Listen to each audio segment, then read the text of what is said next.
Good morning and welcome to Order Up, the Final Order Cutoff show. Today we're going to be talking about comics that are on Final Order Cutoff this Monday, January 26th. There are some incredible new series, some amazing ongoings, and some unbelievable collected editions. On that note, we have a great special guest, so you're going to want to tune in and stay with us after this opener for an awesome show.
Hi everyone, I'm Mathias Lewis, and I'm here to talk to you about FOC, or Final Order Cutoff. It is the last chance that we, the comic retailers, have to finalize our orders for comics releasing roughly 3 to 6 weeks out from the Mondays we finalize our orders. We deal with this every Monday, but this is important to you, the consumer, because it is the perfect time to reach out to your local comic shop if you want any specific or guaranteed items. If you want the Jim Lee or Dan Mora covers of Justice League Unlimited, reach out to your local comic shop and let us know. If you want the new issue of Lilo and Stitch, this is the perfect time to tell us. Because as long as you can get us the orders before Monday at 6 p.m. Pacific Standard Time, that will give your local comic shop retailer enough time to finalize that order, adding in whatever it is you want, so they can guarantee when it releases, we have a copy set aside waiting for you. So, always reach out to your local comic shop before 6 p.m. on Mondays with the comics you want. The sooner, the better, to guarantee they're waiting for you. All right, and this week we're going to be talking about comics on Final Order Cutoff on Monday, January 26th. There's some awesome ones. I know you're going to have some incredibly hot takes on some of these, Kyle, but I think that it'll be a fun FOC week. It's going to be one of those weeks, guys, where like producer Kyle rolls his eyes and his head starts to turn red, and then he talks for 10 minutes about Frank Miller. It's one of those. Just be prepared, get your popcorn and your soda ready. It's coming, okay? Just be warned. Awesome. Well, we have an incredible guest, but before we get to that, I want to remind everyone of the 2 key websites to check out all the comics on Final Order Cutoff this week, because we're just going to talk about the highlights. So, if you're a fan of Marvel, IDW, Dark Horse, Distillery, Boom Studios, Ignition Press, Square Enix, Kodansha, and others, those are all distributed by Penguin Random House. And so the best place to check out what's on FOC is prhcomics.com. It's this beautiful website you see here, all sorts of flashy graphics, but you know what? They keep it directly on the FOC, with the very first thing being right there, FOC for this week. Clicking that will bring you over to this wonderfully organized page. We always like to sort of A to Z, so you can see all of those comics on FOC. But if you're a fan of DC, Image Comics, Oni Press, Dynamite, and so many others, you're not going to really find them on this page. You're going to want to go through their distributor, lunardistribution.com. By clicking on lunardistribution.com, you will see this wonderful page, and you got to scroll a little bit down to the upcoming FOC and make sure you're clicked on the right date. But there you can see a wide range of amazing comics offered through this distribution service. And between the 2 websites, you'll be able to find just about everything you want to let your local comic shop know before they have to finalize their orders.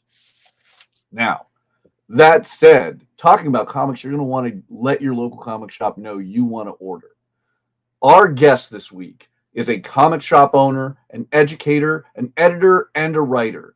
She has done amazing books like Good Boy, Broken Gargoyle, Mysterium, Postmasters, Christmas Caroline, and others. But perhaps one of her most classic was The Dark Tale of the Damnation of Charlie Wormwood.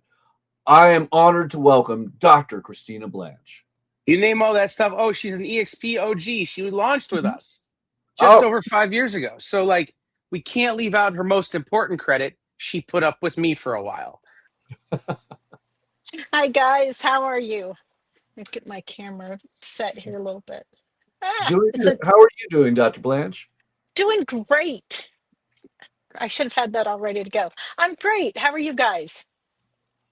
It's a Friday morning, so we are fresh from FOC, I think an hour into finalization. Yeah, I love FOC weeks. Or days. I just love it. Seeing everything that comes out. I notice there's like this absolute Batman. Is that a big title right now? I mean, it is outselling everything else in my store, but I mean, maybe that's just me. It's not as good I, as I Absolute had Martian Manhunter. Oh no, that's absolute my favorite. My favorite is Absolute Martian Manhunter. I that it will win all the awards. It's not even a contest. So good. Um, I have.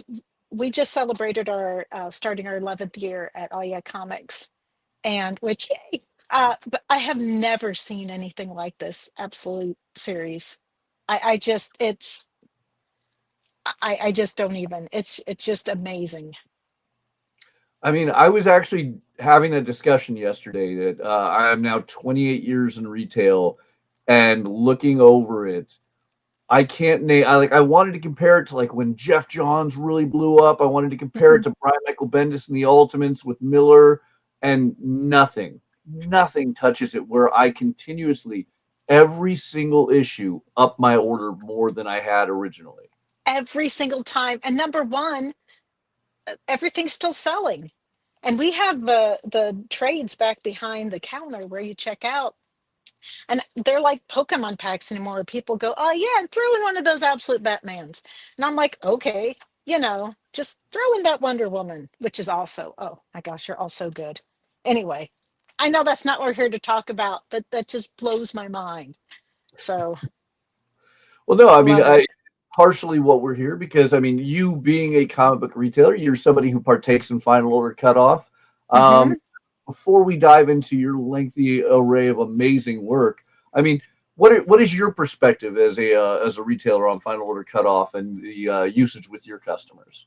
Oh, we push it, we talk about it.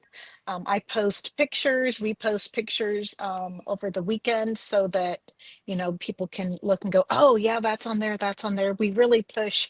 We use Comic Hub, so it's got a great website attached to it where they can just go to last call and everything is there for them and they can add it very easily. But we really push that because if you can't get in here on a Wednesday or something like Ultimate Spider-Man or Absolute Batman happens where we think we did okay ordering the book. We're like, not that many people are on it. How big is it going to be? We thought we over ordered. Uh, very wrong. Uh, but but if put that down and then there you go. You are guaranteed a copy. That's what we always say. You're guaranteed a copy unless there's a huge problem. Like the blind bags. But you're but you're guaranteed a copy and I love it. I know that well, I can get into that when we talk about what we're here for, but it hurts when things aren't on final order, I think. I 100% agree. But on that, something that everyone needs to reach out to their local comic shop and order is your new graphic novel. Can you talk to us a little bit Oh, about the Damnation of Charlie Wormwood? I can. This is actually not even, it's not like new, but this is the first time it's been on FOC. Because before when it came out through Source Point Press, FOC, they weren't, the company was, comics have changed so much. uh, we used to have to do initial orders. Um, and it was only on initial order, which a lot of people miss. So this being on FOC it's a big deal because people now will see it. So very important. Yeah, so this is it. This is the very first book that I wrote. Um, it was an experiment. I was doing a lot of uh, you know commentary about comics when I was getting my doing my dissertation, and I realized I can read all the books I want about things, but it doesn't mean I know what it's like to experience. Like if I read a book on brain surgery, I would hope no one would trust me to try it out, you know. So and a lot of things I was reading, I thought this just doesn't seem right. So I decided I needed to experience it. And so my friend Chris Carr and I had taught in prison for about 8 years, and the program had just shut down, but we would get together and have coffee and just catch up. And we had all these great stories about prison, you know, and we didn't know what to do with it. So I was like, hey, let's do a comic.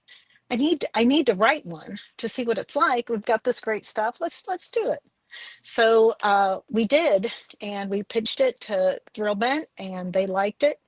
And we found Chi, who was amazing, and found our letterer Troy, and it just all kind of came together. Unfortunately, Chris had to go and get a real job, so it kind of fell off of the writing. But I continued, and he was still integral in the entire thing because I wouldn't have done it I don't think I would have done this without him. Um, and so he was very, very important in it, as is Chi with the art. It's, you know, the first time you see Charlie, it's like, and then Francesco Francavilla did this beautiful cover. Oh, he is one of my absolute favorites. So I was just ecstatic when he agreed to do A this. stunning cover. And I mean, as much as I love Francavilla, Chi's interiors are equally as powerful and emotionally driven in there that just you get a sense of the character's personality and intent in the art. And that's not something you always get in comics. No, he is such a wonderful storyteller. And people say, but it's black and white. And I'm like, no, it's not black and white. It's it's amazing. It's perfect. I don't even know what I would think about it in color. I think it adds kind of to the, you know, the grittiness and the kind of it's not really noir. I mean, it is dark. I mean, the name is not the happy-go-lucky life of Charlie Wormwood, you know. But it is dark. But and this scene right here, so this is great. This is a chitboard. It's what they call it. I would always say, you know, don't forget to flip your chit. So I know that's kind of dorky, but we would all be assigned a number every day when we went in, and we had to flip that over. And that's the only record there was that we were in that building. And some days I would totally forget my number, and I'm like, oh, what was the number I had? Because they changed every time. So I would just guess, flip it over. Don't do that. Um, but they actually used this in one of the criminology courses at Ball State because there's no like real record of this. You know, it's just something that happens. Nobody really documents it. So they actually have used this in a classroom before too. That's awesome. So, for those not familiar, can you tell us a little bit about the story of the damnation of Charlie Wormwood, who he is, why he's involved in a prison, and perhaps even how some of that came from your real life experiences? Yeah. So as I said, you know, I taught in prison for many years. So a lot of they would write about their lives in their papers, or we would have breaks, but you couldn't really go anywhere. So our break was just 15 minutes of sitting there. And I would hear them talking, or they'd tell me stories. And it was all new to me because, you know, they once asked me what gang I was in, and I was like, Mr. Rogers' neighborhood gang. I mean, uh, this was all new to me. So it was really eye opening. And so in this story, the story is about Charlie, and he's a teacher. He teaches in prison. You don't get paid that much, and it's very stressful. And he also has a sick child, a very, very sick child. And so they're behind on bills. Their insurance is been cut at some point in the story. So everything is going badly. And he, as an instructor in the correctional system, gets an offer that he's not really doing anything bad, you know, but it's not good, but he can walk that line that things are going to happen anyway, so I might as well make some money on it.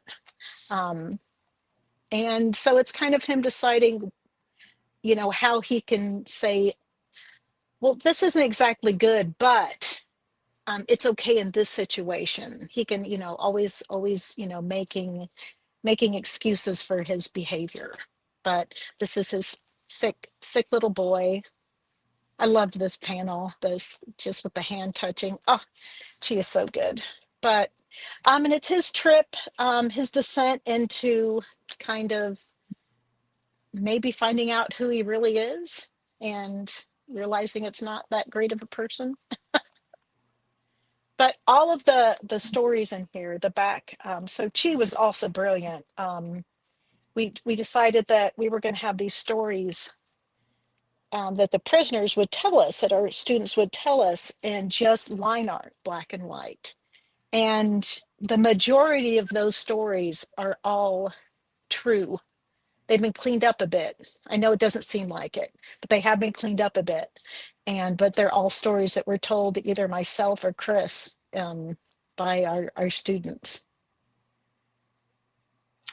So I have to ask in that, I mean, after this book was published, because I remember this being a digital first book, I want to say Hmm. around early 2014 was when I discovered it before Dynamite picked it up. Yes. And then it ended up at SourcePoint Press, where we were getting a new FOC on this trade paperback. Have you run into the tale of any of your former students or Chris's former students reading this and noting their stories? No, no. I see some of my students all the time. I live in Muncie, and every so often somebody will walk by the window and go, "Hey, is that Dr. Blanche?" And I'm like, "Oh, hi." So I've seen some people around, but no, the I know a few people that have read it. In fact, Jennifer Chrisman, she taught in the system also, and she has a quote in the back. She's read it. A lot of the teachers have read it, things like that. But no students. In fact, the one of the main characters in the story, he sadly passed away. Um, that we kind of based one of the characters on. It's very interesting. Not 100% his life. It's just kind of like he was our inspiration. So, So, as you do this for a living, if somebody had never read The Damnation of Charlie Wormwood and you're at the register, you're trying to mhm. give a quick pitch on why they want to pick up this graphic novel, what is your sell for this story? I am so bad at selling my own books. I can sell everything else. I am. Uh, it's Breaking Bad is kind of what I get. I had not, when I was writing this, I had not watched Breaking Bad.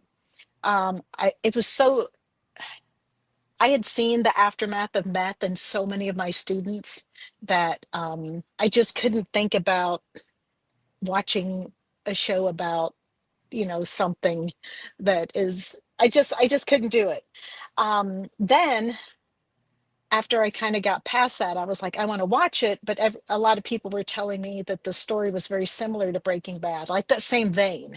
And I was like, oh, well, now I can't watch it until I'm done with the writing. So I binged it after I was finished writing this. And I was like, oh, yeah, that's like perfection. We're good. I'll never write anything that good. Oh my gosh, Breaking Bad's so brilliant. Um, Better Call Saul is so brilliant also.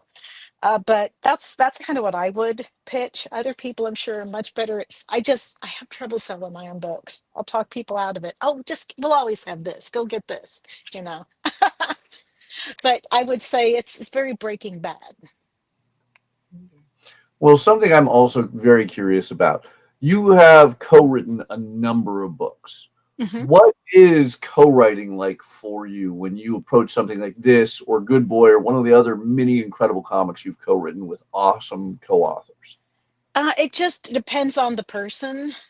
With this one, we wrote the first few um, issues for online, which are very shorter. They're shorter. uh Chris and I just like got on the phone and wrote them together. And then it ended up I would write it and then he would read it. And then I just was sending it in. So that was a little bit different. When Garrett and I would write together, it would be usually he would, what did he always call it? He would word vomit. We would talk about something And then he would word vomit on the page, and then I would make sense of it. So, and then, it just kind of goes back and forth. Sometimes we would say, okay, you're writing this guy, I'll write this guy. So it's like in Good Boy Volume 2, all of the flashbacks, he was just like, write those. So I was like, okay, so all of those were, because it kind of had to be, it was like a different feel than the rest of the book. So we would, it's kind of just a little, little bits here and there. With Broken Gargoyles with Bob Sally, he's the reason, Bob is the reason that I quit teaching and decided to do comics full time. When he came to me, I was making a decision whether I wanted to teach or have the shop and write. I had to do one or the other. It was driving me, I was like, I was stressing myself out. And I said, I'm going to teach. That's it. I'm going to be practical for once in my life. I'm going to be practical. And then Bob Sally called me and said, hey, I want to do Broken Gargoyles Volume 2, but they said I need to have you co-write it with me. And I was like, that's a sign. Okay. So I went with comics. And thank goodness. Thank you, Bob. That was a different thing too. We would both get online at the same time, with an open document and just go back and forth.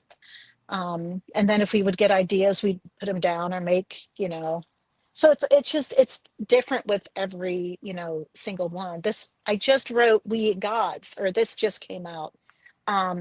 Garrett and I had come up with the idea and we wrote a little bit about it, but we kind of had different ideas about it. So when the first version of Source Point Press was there, when after it went away, we got some of our stuff back and we split up our properties.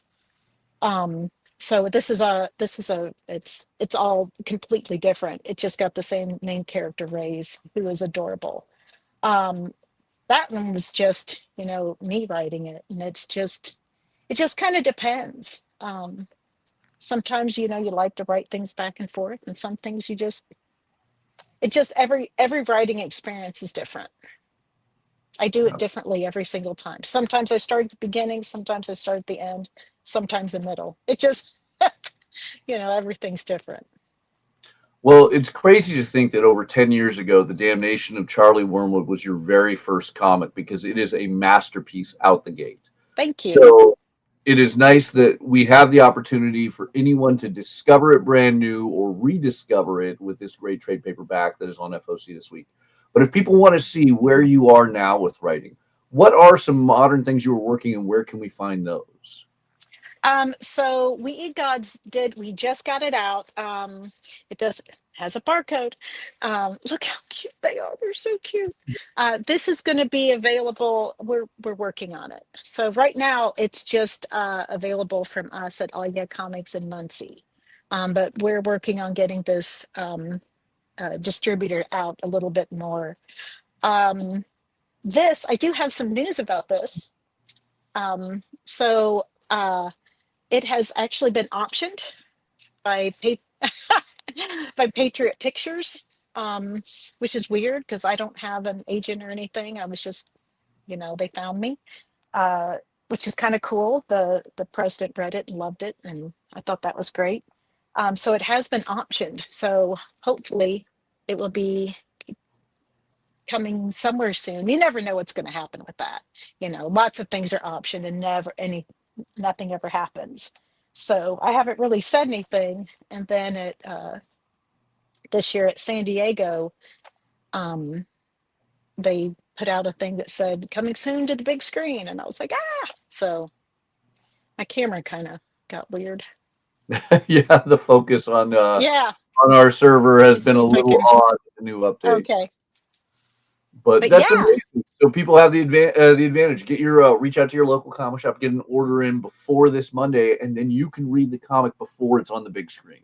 Yeah, because these are all the like first prints of this, and there's only, I don't know how many there are left, but we'll always do a second printing, but these are all the very first ones that they found. So Yeah, beautiful Francavilla cover on there too. oh my goodness, yes. All right. So when people inevitably order, read, and fall in love with this and want more from Dr. Christie, where can people find you online? Where can people learn Um, more about your upcoming books? I'm on Facebook at Dr. Christina Blanche and Christy Blanche on Instagram. Always at Oh Yeah Comics Muncie. We're always there. We do shows on Facebook on Monday nights. We're all over the place. So if you can't find us, look harder. Christy Blanche. So it's so good. I love this book. It didn't even, it's just, it's unbelievable that it's on FOC. I'm really happy about that. It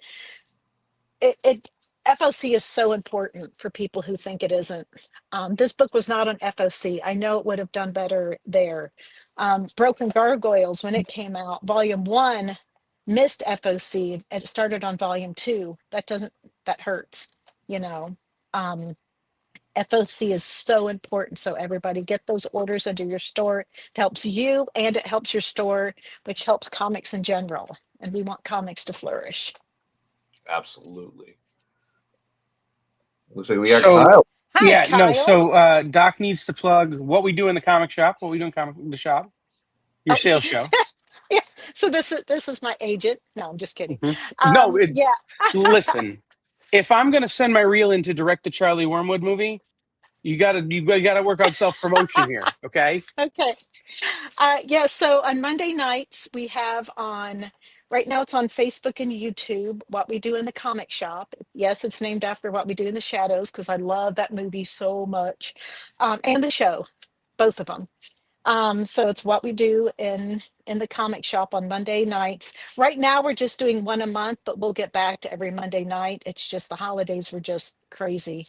Um, we are trying to do a lot. We're trying to be more better about our presence online. It's just hard because it's just Jeff and I in the shop, and as you know, that you both know, there's so much to do, and it's just always something, and then you put the writing in on top of it, and I'm an idiot. I just keep buying more back issues, and we just got this huge golden age collection in, and it's so beautiful, but it's taking me so long to go through them because I I'm like, I'm holding this sensation comics going, it's just so cool and I want to read it, and it's just taken me way too long, just because if I didn't love comics as much as I did it would be easy, but I'm just like, this is mine right now, full well knowing I have to sell it, but it's okay. Is It's there is so there much. is there going to be a 2026 Muncie Comic Con? Oh yeah, I guess I should talk about that too. um Thank you, Kyle. Yes, so this is our fifth year. Can you believe that, Kyle? Our I fifth can't, year of but Muncie Comic Con. I can't believe that Um, you've done five and I haven't made it yet. I know. Well, this year it's going to be awesome. We actually have two buildings this year because we're running we ran out of room. We have so many wonderful special guests we're getting ready to announce, but I mean, I can tell you that, Art and Franco are going to be there. So they've Franco has never been here. Art's been here before, but they've never been here together. And it's an experience if you've never seen Art and Franco together. It's just perfection. It's just happiness in a 20-foot area. And I believe Philip Kennedy Johnson is returning. We always have Kyle Starks and Tom Zoller and Stuart Sager and Gavin Smith. Um, we'll have, I guess I'll just say it. We're going to announce it on the pages. We're going to have Andy Price and Katie Cook. So it's going to be a really big show this year. A lot more vendors. We're trying to get some other special stuff. So fifth year, we kind of got to go all out. I didn't think it would last a year, but it did. So, and it's great. So, and all the little grandbabies are there running around, which is they're so nerdy. I love it so much. They've made my closet is the bat cave. So there's a bat computer in there. I'm like, it's yeah, here's our clothes and then here's a bat computer. So, there you go. So it's awesome. Yeah. but it's great. We will have We at Gods will be for sale there. Rachel Klein, the artist, will also be there. This book is so good. It's a happier, it's a apocalyptic, post-apocalyptic, but it's a happy version. So All right. So what are the dates for oh, the? I'm sorry, I'm so bad at this. April April 18th. It's just a 1 day show, and it's kind of tough getting people here for a 1 day show in Muncie, Indiana, but it's such a good show. We have so many people, and people just love this, and it's all comic book dealers and comic book artists, and our artist alley. We're gonna have a comic book boulevard and an artist alley, because I want one area that's just like all comic, comic, comic, comic, comic. So I'm like, we can change things up. It's our show. We can do, we can name something, you know. Somebody had to be the first time for Artist Alley somewhere. So we're having Comic Book Boulevard, um, and then we'll have Artist Alley. So yeah, it's gonna be great. Uh, Very I cool. can't believe I forgot that, because I can't. It's like so like I've got so much to do. Again, it's just the two of us doing it all. So It's comic. There's never enough time in the day. I know. So yeah. Well, What thank else you. did I forget, Kyle? Oh yeah. I'm Now sure you there's something can- that even I'm forgetting, and I'm sure Jeff will be like, "You guys forgot this." Yeah, I know. So But yeah, but get this book. It's awesome. It really is a good book. I read it not that long ago, and I was like, that's really good. you know, and I'm like, oh wait, I did that. But yeah, it's entertaining. I'm proud of it. And it was supposed to be just a learning experience, which it was. I also call it therapy, because some of the things in there actually really happened to me. And it was my little therapeutic way of dealing with all of it. So yeah. Awesome. So that will be back in stores through Lunar Distribution, Hmm. Universal Distribution, Simon and Schuster on February 25th of Yes. this year. So get your FOC orders in before Monday at your local comic shop so you can guarantee a copy. And it is under Prana Publishing. So, but yeah, Awesome. from Source Point Press. Yay. All right. Thank you so much, Dr. Christie. It is always an honor. And again, make sure you follow her online and get an order in for Damnation of Charlie Wormwood. And ignore my mess back there. Thank you so much, you guys. You're the best. Thanks for this show, both of you. You're doing a good thing. Thank talk you, soon, guys. Doc. Okay. Bye, guys. Bye. All right. So we have a number of other incredible comics we still have to talk about that are on Final Order Cutoff this Monday. So I think the best way to start it off would be Penguin Random House. What are your thoughts on that, Mr. Kyle? Well, you always want to start with Penguin Random House, but you have Lunar loaded up, so maybe we should start with Lunar. Nah, we're bouncing back to Penguin Random House. We Nice and always start easy. with Penguin Random House. Don't throw Hot this. take, hot Don't take throw number me under one. the bus Penguin on Random my House is there. lame. Hot take number one. Penguin Random House's website is lame. We should do Lunar first because it's easier. Okay, fine. Then you don't get to talk about Tubby Nugget. Fine. Then the whole world's just going to miss out on maybe the greatest comic book ever published.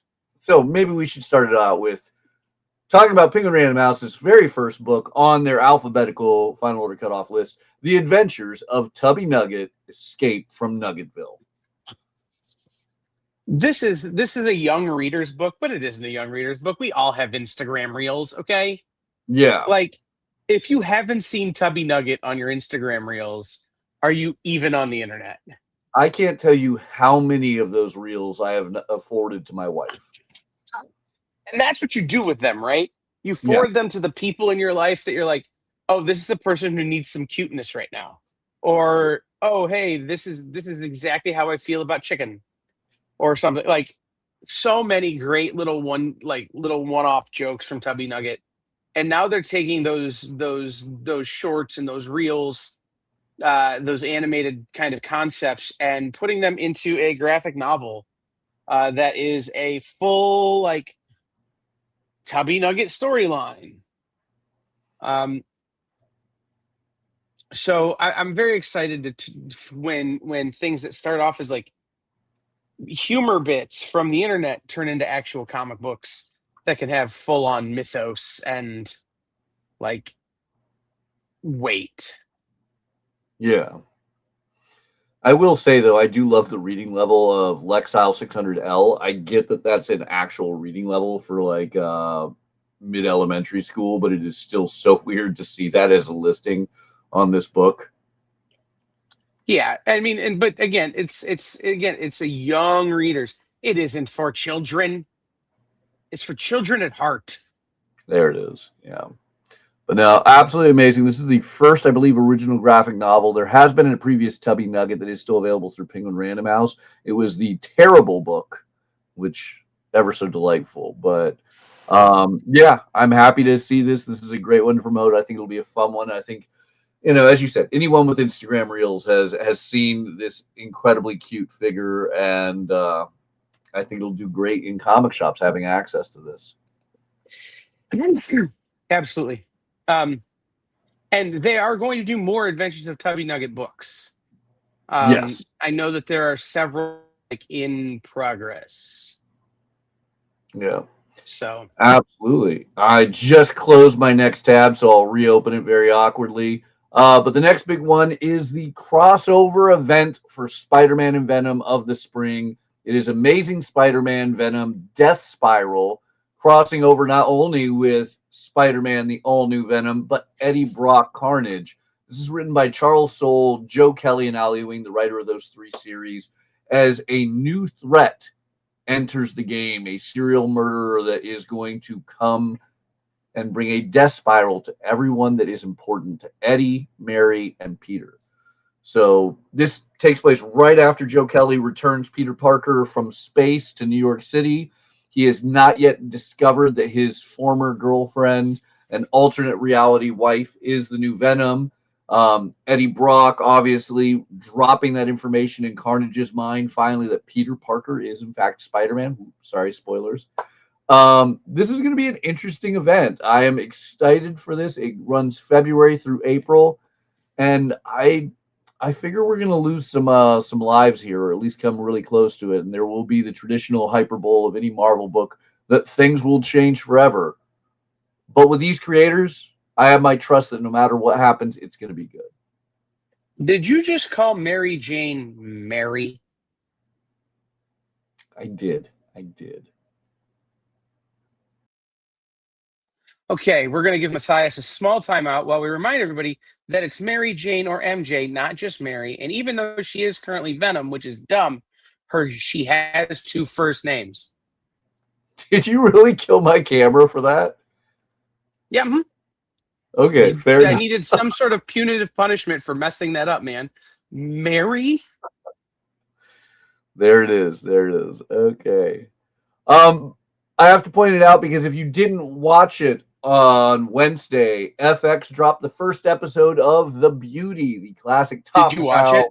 Image Comics. I have not. It's on my to be watched on Hulu right now. Ooh, is that good? Is it that good? Listen, I have a hard time seeing Ashton Kutcher as anyone other than Michael Kelso, Valid. but so good in this. So good. I mean, like the adaptation is perfect, and I want to give a shout out to FX and to Ryan Murphy and all those people. There's an ad in it, like it pops up in. It's not an ad that like ran on TV or whatever. It's part of the show for Ignition Press. I love it when these companies, when these studios figure out if we don't promote the source material, nobody's going to know what the hell we're doing, and so they choose to promote the source material. I don't know. Maybe Marvel and DC could learn to do that with their giant big screen movies. Maybe, I don't know. Just a thought. But if Ignition can figure it out on FX, maybe everybody else should too. Well, I mean, and that's one of those things I always do want to address when people say, like, why can't we get this A-list actor like Chris Evans, to talk about Captain America or things like that? That is not always within the control of the publisher and the studio relationship. It can be placed in the contract, but sometimes that's not easy. Chris Evans was a horrible example because Disney can do that. But it is very impressive that Ignition and FX were able to come together for that, because there's a lot of room where that had no ability to be done. There's a lot of room where there is no one at the big studios, television companies, and production studios that want to. So huge shout out to FX, to Murphy, to Ignition for all that coming together to make that happen. There is no reason that every studio ever and every company ever couldn't do exactly what they did. It's not like they wrote it into the script. It's not like it's somebody talking about it. It's just, here's this story based on a comic book by Ignition Press. Is a static screen at the end of the show. If you turn the channel too quickly at the end of the show, you missed it anyway. But it's there. Just like those people who leave before the credits of a movie. You're going to miss something, even if the movie doesn't have post-credit scenes. You're going to miss something. That's all I'm saying. Yeah. I guess I do want to emphasize then, what I'm arguing is that is not on the publisher. Every publisher, I guarantee you, wants that. That is Right. on the production studios, the television, the movies, all that. So a huge shout out to that, because I guarantee you, every single comic publisher wishes the big name celebrity would drop the name of the comic that they're basing their story off of. So a huge shout out to the Beauty, issue 4 on FOC with 2 amazing covers. Trade paperbacks for volume 1 of the original series are available now, so you can get ahead of the TV show, and of course read the incredible sequel / side story that is volume 2 of Beauty, issues 1 through 3 currently available through Penguin Random House.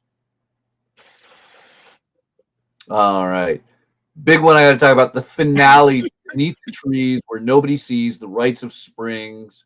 Some amazing covers on this unbelievable epic. I think this is going to be a very big contender for awards coming into the next year. But I love this incredible Elizabeth Beals cover that is a delightful homage to Dr. Seuss's Oh, the Places You'll Go. Just really great. Unknown, The Beauty has only ever been a limited series. The first one was a 6-issue mini. This next one is a 3 or 5 or whatever it is. I feel that is incorrect. No, what did Philip say? That this first one is only 3 or 5 issues, but that there's room to continue. Oh, you mean a volume 2? Yes. Okay, sorry, I thought you were talking about the original Beauty comic series. Right, the original was only whatever that was, that mini 12 issues or whatever it was. Miniseries. It went a couple volumes. It was definitely a good one. I know I still have the single issues in a box. Right. But no, awesome stuff. All right. A lot of great continuing series on there, worth paying attention to. So make sure you are scanning through everything.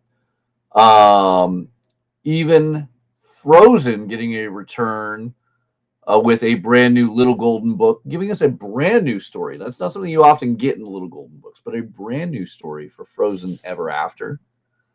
We have some delightful coloring books with Pixar and Disney princesses. But the one I want to talk about is Godzilla number 8. Now, Godzilla number 6 dealt with the death of the king of kaiju, the king of monsters, Godzilla. Clearly, he's not gone yet. As in Godzilla 8, we see there is the spirit of Godzilla. How this kaiju king is still around, that is the tale to tell. Issue 7 and issue 8 are going to give us that, and it is exciting, so I just have to put it back on there. Everyone came out for the death of Godzilla. Don't let that be your stopping point. You need to continue on with Tim Seeley's epic ongoing series, because it's ongoing for a reason. Or maybe if we call something the death of something should actually die. I don't know. Maybe just a little. But I mean, no, we're going to keep calling everything to death, and then Godzilla. Then we're going to have a funeral for that thing, and then Shaquille O'Neal is going to be Superman for a month, and then they're going to bring him back like every time. And it happened with Shaquille O'Neal with Godzilla for like a month, and now Godzilla's back. You know, I can't imagine how Shaq will do that. I mean, like, is Shaq? I mean, you know, when Shaq was Steel, he couldn't play basketball. What's this? He can't, you know, have his incredible chicken franchise He now. can't run a Papa John's. There it is. Or All he can right. run a Papa John's. He just has to use Godzilla's fire breath to cook the pizzas. There it is. All right. Hello, Darkness, continuing on with issue 19 in the spring, but one odd one I want to talk about is His Little Amber, a brand new manga series coming from Seven Seas. This is a yaoi series with the weirdest context I can imagine, as a Yakuza member finds a leopard cub. Yes, a leopard, the cat-like, you know, animal, and raises it only to discover it is a shapeshifter, and he falls in love with the young leopard that becomes a sexy 20 something year old boy that equally loves him. It is a weird concept for a manga, but I think with the demand right now for explicit manga, particularly both yaoi, yuri, and, you know, everything in between, this is one that could get a lot of attention. Very unique concept.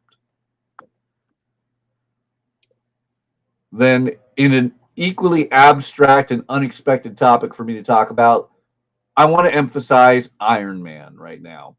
Iron Man #1 doesn't come out for another week from Joshua Williamson, but I think that the man behind Flash, Superman, G.I. Joe, and others jumping over to Marvel to do the Iron Man ongoing series is deserving of attention. And a lot of retailers are not going to know how to order issue #2 without any sales data from issue #1. So if you're going to be with me on this and trust that Joshua Williamson has always been an astoundingly talented writer and will undoubtedly kick butt on Iron Man, this is the time to let your local comic shop know you have that faith and you want to pre-order issue #2 to help your shop base orders. Because this is something Marvel, I hate to say, is incredibly predatory on this, and it shoots them in the foot more often than not. It is why issue #2s from Marvel books, amongst most comics, are so hard to get a hold of. But I want to point out what we're doing is this beautiful pair of Ryan Stegman covers. Because the A cover for Iron Man 2 by Ryan Stegman is Iron Man's helmet with the reflection of the villainess Madame Mask. However, if you scroll down, there are a ton of incredible covers, but my favorite right here is Ryan Stegman's Madame Mask with the reflection of Iron Man that pairs wonderfully with it. I mean, you get the classic, you know, 1960s, 70s, or well, I guess 1970s Iron Man look with an Eric Larson cover. You have the beautiful David Nakayama, some incredible Scotty Young, all of this looking great. But I love those two Stegman covers. I mean, I know, Kyle, you obviously are somebody who has a strong opinion on stretching out multiple cover purchases, but tell me those wouldn't look nice next to each other. Oh, I love Steggy. Yeah. You know, and again, I think they're great, but you mentioned it earlier. Marvel is being incredibly predatory right now. With one, the way they're handling their FOC and their release schedule. And some of that is a factor of the way they handle skip weeks end of the year, where now they're having to kind of rush FOC to get back on schedule. Right. And some of that is a factor of they no longer care about the consumer's budget. They just want to milk you for all the money you have. And whereas something like with the Absolute Universe or even with the Ultimates, they were doing that by putting out great books. Now they're putting out unproven books, and they're saying you have to buy 4 covers if you want to get this whole image, rather than making it a wraparound or a die cut or a gatefold or one of the other many ways they could release this same art, right? And again, I'm not saying that Joshua Williamson Iron Man #1 isn't going to be absolute fire, because I think it probably is. But we don't know yet. So you've got to pre-order, or your shop has to at least pre-gamble on whether or not this book is going to be successful to order the covers that people are going to want. And that's just an unreasonable expectation for anybody to ask people to put their money up on something they don't know. So when we talk about Marvel being predatory, this is what we're talking about. Is it's Matthias or myself as a shop owner has to risk our money without knowing how number one is going to be to order these two gorgeous Stegman covers or the 4-part connecting Scotty Young. Do we know Scotty Young is going to sell? Yes, but 4-part connecting Scotty Young without any sales data to back it up? That's a big ask. That's like asking somebody for a loan and that's going, I need $10,000. You can't ask me what for. It's basically the same thing. Marvel's going, give us $10,000, but we're not going to tell you if the book's any good. Really? Always So a gamble. no, I'm big angry. Yeah, but it's also why, for those watching, it's important to reach out to your local comic shop and get those orders in, especially if you want multiple copies. I know I'm buying both the Stegmans and the Scotty Young and the Eric Larson and the David Nakayama, but I am the problem. I am the reason Marvel keeps doing this. Is I am the idiot that will always buy into that for my personal collection because those are pretty covers. And I will buy 0 just to balance them out, much as I want them. Yeah. And oh, by the way, in 3 weeks, I will totally corner some folks from Marvel who owe me a favor and have to listen to me and yell at them about this because it is totally inappropriate. Absolutely. All right. And then they will think I'm a witch because I will predict the next big event. All right. Well, you can predict the next big event, but can you choose your own adventure? I know you're always a fan of these. Choose Your Own Adventure Junior, though, for younger readers. And I think this is the coolest Choose Your Own Adventure yet. Kaiju Gaga.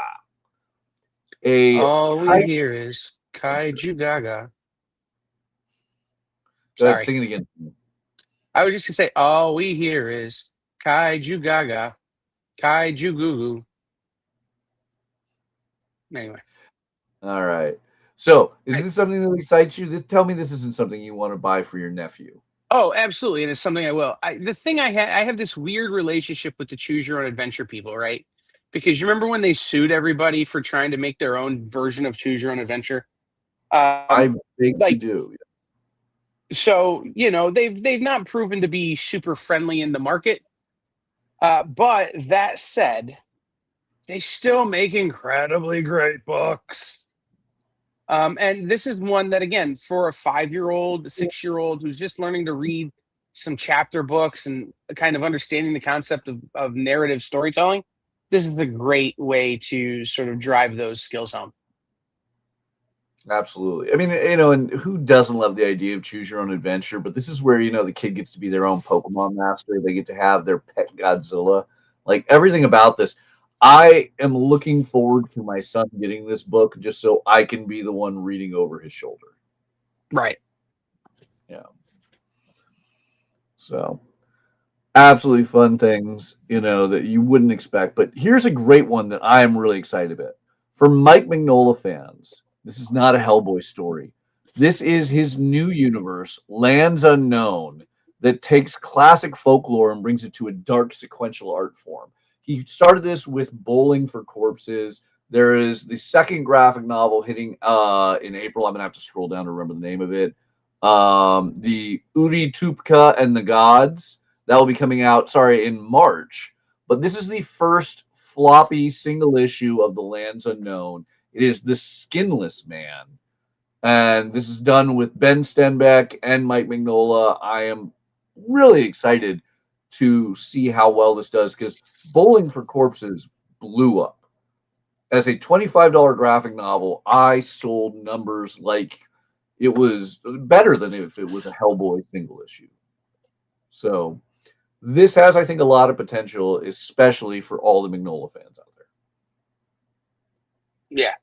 And again, I love Hellboy, don't get me wrong, but I like when Mignola does not Hellboy. Again, so this has all of the Hellboy things just without actually being Hellboy. So you don't have to worry about Red. And I like it. All right. There are a couple. There's a couple books under M and N that I want to talk about when we get there. Just as a Yeah, heads up. absolutely. So And one, there's the first one. which one would that be? Ahem. My girlfriend cheated on me, and now my flirty underclassman won't leave me alone. Light novel, volume 1. There it is. Prose story done in the airship form, so it is going to be a mature and naughty book, which with the title like that doesn't seem so shocking. Yeah, so this is just days before Christmas. College sophomore Hosogawa Yuta gets the worst kind of holiday surprise. His girlfriend's been cheating on him. Depressed and dodging couples on every corner, he stumbles into uh, an irresistible, bold underclassman dressed like Santa and full of mischief. She's sweet, she's sassy, she's suddenly everywhere Yuta goes, delighting in teasing him back to life. But is this just playful fun or the beginning of something more? Listen, the big thing about this one for me is that there is nothing here that leads you to believe that this is a Christmas story, but it's a Christmas story. And this totally feels like Swim Fan. If it was, again, set in Miracle on 34th Street. I mean, Swim Fan feels like a dark comparative, but like if it is like Swim Fan, I might be reading a light novel. Yeah, that's totally kind of the instinct that I get because it's a shonen style story, Ooh, and it not is Seven Seas. very seinen. Mm-hmm. Huh? Not shonen, very seinen. This is a mature book. Oh, sorry. What did I said shonen seinen? Sorry. Yeah. But it's also Seven Seas, and it's also what was the other note that was here? Is there Yeah, the light airship novel? style. So it's got all of those things. That means it kind of could go anywhere. And it does have the spot illustrations, so it's not entirely prose. It's got a little bit of everything. Yeah, beautiful artwork by Ale on there. Well, I have another one that starts with my that is a manga. It is my favorite VTuber is Scary. This is done by Square Enix. It has a very mature looking cover, but amusingly, it has a very fun and unexpected concept. As a young introvert delivery boy is constantly delivering things to this scary woman that just glares him down every time he has to drop things off. But when he finally hears her voice, he realizes it's his favorite VTuber. And this is an interesting one because I still don't understand what a VTuber is, but I hear my customers talk about it all the time. And I know that the demand for that concept is there. We sell card games for VTubers, there's VTuber conventions. So this is an amusing sounding concept, and maybe it'll be the thing that finally allows me to figure out what a VTuber is. But one way or another, when Square Enix picks up the license for a manga like this, I think it has a notably more than meets the eye potential. So Raise your hand in the chat if you want me to teach Matthias what a VTuber is and chronicle it for the EXP. I'm worried about this. I It will really be have the no single idea. most awkward content we've ever made. I guarantee it. I mean, didn't you almost get arrested like on Sunday? Sad, yeah. That Yeah, has and that nothing was to do with VTubers. That has everything to do with just small towns and friggin' federal law. I'm telling you guys, if you are not watching all the shows on the EXP, you are missing great live moments. Like Kyle having to end the live stream really quick so he doesn't get thrown in Crownsville himself. Yeah. So my next book is like literally the third in that row, by the way. Would it be the Incredible Nerd Inferno? Nerd Inferno, the essential Evan Dorkin. I love me some Milkman and cheese. Yes, absolutely. Guys, Evan Dorkin, Milk and Cheese, Dork.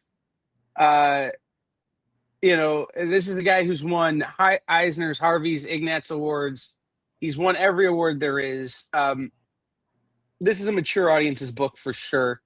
But these are the best stories that Evan has ever done. And when you think about modern indie, you think about Evan Dorkin, Paul Pope, Durf Back Durf, Jeff Smith kind of carving the path for what modern indie looks like, right? They were the guys who were doing underground or slightly off kilter books back when it wasn't cool because everybody wanted to be Jim Lee and Todd McFarlane, right? So if you're into, there might be something wrong with this guy's head books, this is for you. And it's definitely a book that I probably own everything in already, but will buy multiple copies of because I love Evan Dorkin that much. Yeah. By the way, shout out to figure drawing, because that is the easiest explanation I've ever had for a VTuber, and I now feel I understand. So, damn. I was hoping to make it more awkward than that. Oh, they're taking Kyle's job away from him. He's taking your job, Kyle. All right. Let's unless you have any objections, let's talk about Predator. Predator Bloodshed. I mean, I have all kinds of objections, but the big one is that I didn't get asked to write this book. Yeah. Well, just be glad you're not asked to be invited to the Tournament of Martial Artists. That is an underground event and the plot point of Predator Bloodshed, written by Jordan Morris. It is the kumite of alien stories, you could say. That big epic battle, the best of the best, fighting it out. And of course, who wants to kill the best of the best? It's Predator. So, brand new miniseries. And I mean, I don't think Predator has ever been as hot as he has reached over the past year. From the escalation of Prey to Killer of Killers and then Badlands. The comics have been selling as he's been crossing over with every Marvel hero. So now we're back to just hardcore original Predator with Bloodshed, and I think this is the right time for it. And that cover, that A cover by Ken Lashley, like, is just such a great Predator shot. Yeah. I mean all the covers on this are great, but yeah. I love that Ken Lashley version. I'm stuck on the Dolly cover, but even the Panosian, you're right. All three of these covers, absolutely amazing. So I'm going to give it a shot. I'm going to see how the Predator handles the battle. Then continuing Psylocke Ninja. Look at that. Psylocke versus Elektra has me excited on multiple covers. We get an omnibus of Punisher and Fury, the Max series. But what is it you got, Kyle? I finally read Punisher Ninja yesterday. Or Punisher Psylocke Ninja yesterday. A little disappointing. But now I see the cover with her and Elektra, and all the disappointing goes away as all the blood rushes back to the part of me that loves Psylocke and Elektra. Yeah, it's gonna be an interesting ninja fight. That is the type of fight I want to see. I think the problem is the first issue was a little bit too exposition-y and not enough Psylocke doing Psylocke things. Right. And now that we're getting into the second issue and we're getting further down the line, it's going to be much easier for it to be Psylocke doing things with swords, right? And less talky.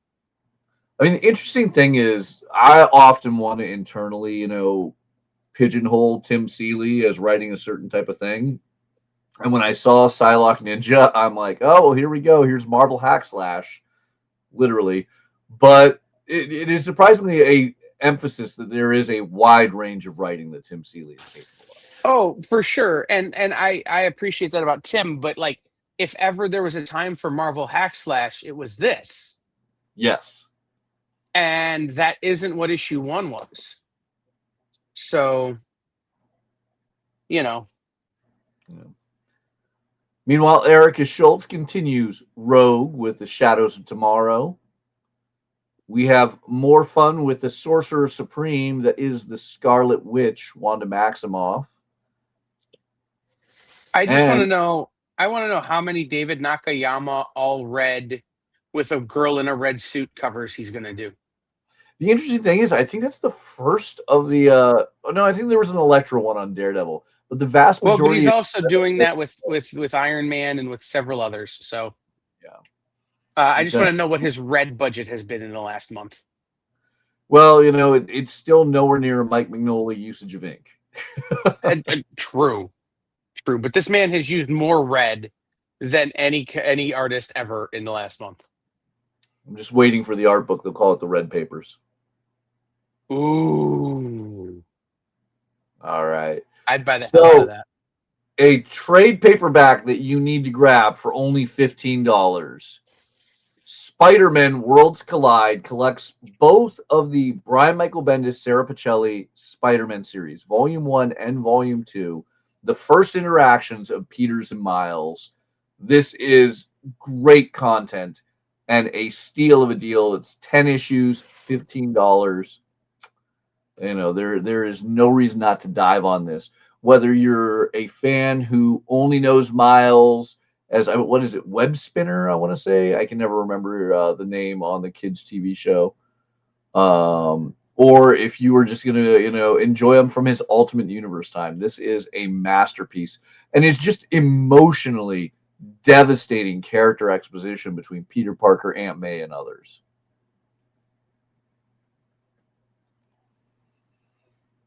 All right.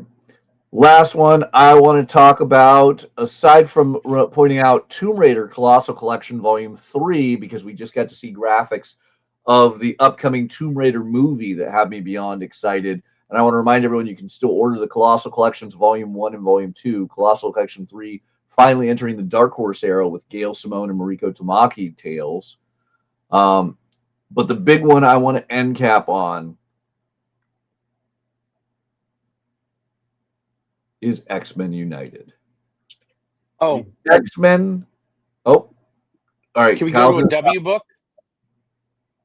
Right there. Weaving Shaw. Before we get to X-Men United, because X-Men United is going to take us a minute because it's gorgeous, right? And it's been so interesting. It's going to be so interesting. But Weaving Shaw is my prose novel of the week. I'm going to make a graphic. Kyle's prose novel of the week. Anyway. I'd be interested in following that each week. Mm-hmm. Say again? I'd be interested in following that each week. I want to see this. This is a new thing. From now on, you said it, you can't take it back. Prose novel. So this is the story of this girl named Lena, who wakes up one day and realizes that she is Haley Joel Osment from The Sixth Sense, basically. She can see dead people. And since she's found this ability, she's kind of hidden away. She's escaped reality because she knows that if people find out, they'll put her in some sort of institution. So she kind of disappears until her brother gets sick, and she has to make a decision: let him die or buy the medicine that will save his life. And the only way she can afford to do that is by bartering with the only thing she has of value, which is this gift or this secret. She teams up with a ruthless kind of trader merchant who deals only in like secrets and confessions to try to get this medicine. And basically he gives her a quest. And if she could do it, he won't tell everybody what's up, and he will help her brother. So they wind up going to this place called Weaving Shaw. She finds the estate of Weaving Shaw.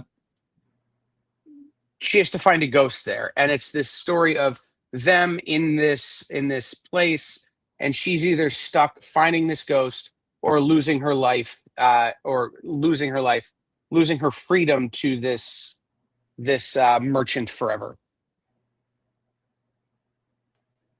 Interesting concept. Brand new hardcover coming out on February 24th. I mean, I don't think I hate to say I'm not familiar with Hiba Al-Wasi. It's their debut novel. Okay, well there you go. And by the way, this is Del Rey Books, right? So Del Rey just again, and this is how I figure out what my prose novel of the week is going to be. So Del Rey Books, they published the Book of Blood and Roses, things like Emily Wilde's Compendium of Lost Tales, all of the Asimov robot series, Water Moon, the White Octopus Hotel. So they publish a lot of really great sci-fi. The Book of Elsewhere by China Mali, Millville. what is it, Meeville, Millville. and Keanu Reeves. So that's part of how I figured this out, right? Is this is a Del Rey book, so it's pretty good. Absolutely. All right, can I dive into X-Men? Yes, X-Men Let's do United, it. Scotty Young cover forever. All right. Well, I personally love this Mike Del Mundo because Wolverine as a crossing guard is brilliant. But if you haven't caught from the references on this and other amazing covers of this book, which there are plenty, X-Men United is the return to schooling for mutants. Yes, that's where X-Men started out back in the 1960s. It was Xavier's school for higher education of mutants. And we have drifted away from that. The X-Men have not had a school in years. I think I want to say they haven't had a school since they went off to San Francisco, but they might have had a school briefly in the middle of Central Park. Nevertheless, you lost it with the House of X Powers of 10 era onward. We are back, and it's no longer Gray Malkin Drive, it's Gray Matter is the name of this school, which leads me to believe it is purely in the mind, as characters like Wolverine, Emma Frost, and others become the teachers at this new school. Eve Ewing doing the writing on this book, I have high expectations. Um, it looks brilliant. It has some of your favorite mutants in it. You can see the brilliant number of covers and top tier creators that they threw on this. And I love seeing young mutants once again. Most of the covers are going to feature our traditional cast of X-Men. But this cover by Luana Vecchio gives us our first hint and reminder that the thing about X-Men I love is not always the red and the gold team or the blue team. It's not the X-Force. It's not those classic characters from the 1960s or even 1970s being reused again and again. It's seeing those new generations, whether it was Kitty Pryde and Ileana Rasputin to, Hope and Edie, watching these new young characters constantly enter into the Marvel universe through the X-Men books and the schools, characters like Pixie and more, almost, Guthrie and his entire extensive family from the South. These are the fun things I think that introduce new characters in the Marvel universe. So I am excited to see a return to the school era of X-Men. Yeah, and just as we'll get into more of this later as we talk about our top 10 and other things, but there are some really incredible covers. Matteo Loli, Peach Momoko, obviously Scotty Young, the W. Scott Forbes variant, all fire. I'm angry about a number of things that have to do with this book, but I'm mainly angry because I'm so excited for this book. Like, you're going to treat me like you're going to treat me, Marvel, and then you're going to give me something I'm really excited about? It's like an abusive ex. But shout out. I like the W. Scott. Like, I just was emailing my LCS going, hey, I forgot to add the W. Scott Forbes variant to my list. Gonna need at least 2. Thanks. Because every cover on here is great. Absolutely.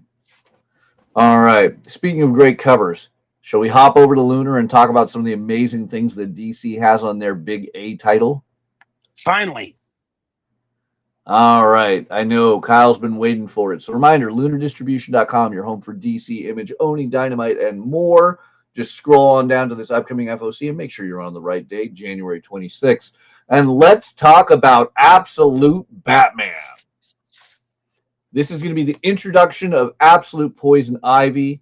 There are a number of phenomenal and horrifying covers. I'm telling you, Eric Kanede really loves things coming out of Batman's mouth. Just every chance he gets, something's coming out of Batman's mouth. I don't want to kink shame, but maybe it's time with this one. That cover is great, but can we have it come out of Batman's ear for once? Something other than his mouth? Like, man's jaw has to hurt. Yeah. Unquestionably a big book. But one that has me excited in the lightest and goofiest way, nothing beats Princess Hot Dog having a cookout. Adventure Time issue number 10 gets you ready for the warmth of spring to start coming in with a cookout comic. And nothing more frightening and yet humorously cute than the item you'd normally throw on the grill, grilling herself. Look at the B cover. Absolutely. Horrifying. Yeah. Yeah. Also, but like, it's based on that meme, that everything is fine meme. Like, Yeah. I think this is a great cover, but it's, yeah, terrifying. Love it. But yeah, this new Adventure Time Nick Wynn has been doing an incredible job. I'm adoring it, and it really fills my need for more Adventure Time. I get that right now, thanks to HBO Max, we're getting some Fiona and Cake, and I love Fiona and Cake, but sometimes I just want Jake and Finn the way I remember them. So another one that gets my attention is a unique book that I am particularly excited to be able to have in a comic shop is All My Friends Are Dead, as well as All My Friends Are Still Dead. Avery Monson's very darkly cute humor is back and available to comic shops. And I think this will do wonderful. This is like a great counter book that will just easily be hand sold. Yeah. I mean, I love the lines in the solicitations. If you're a dinosaur, all your friends are dead. If you're a pirate, all your friends have scurvy. If you're a tree, all your friends are end tables. Yeah. Like, I just love the way that they put that so succinctly. Just, this is a fun book. Yeah, this is an evergreen.